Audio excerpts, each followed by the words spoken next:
तेज video रे सानाम को सगुन दाराम और नेलाबन कहानी तो चेत कना तो नय कहानी नेलाबन कहानी तो सावहे रेनांग मिदटांग हटिंग कना।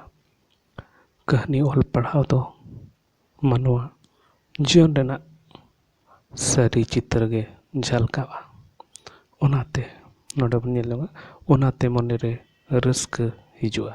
रस्क दो सारा घड़ी हड़मोय फांडगारा।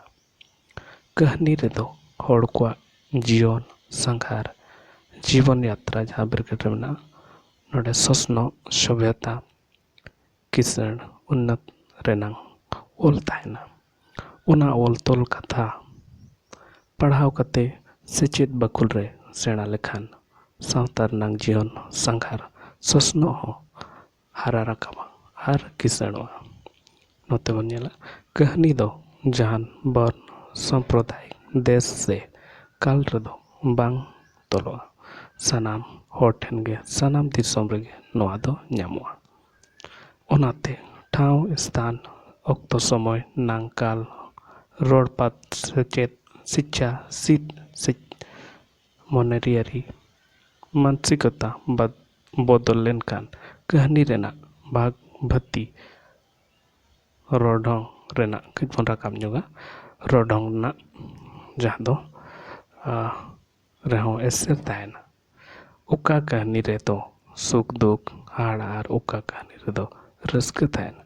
कहानी रेना जस दो कना ज्ञान पतियो ज्ञान विश्वास जहाँ दो कहानी रे दो जिनिस अनरल असल इदी कते गे ओल तोल ताहेना आर उनका कते गे कहानी दो बेना।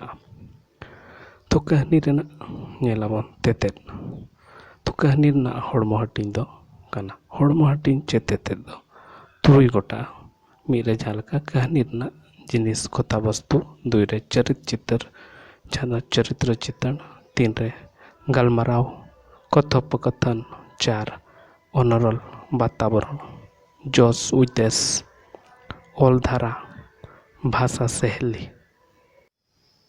तो नोआ कहानी रे दो मानवा जीवन रेनांग सरिते सत्य और उयहर कल्पना रेनांग मिद कारण कना।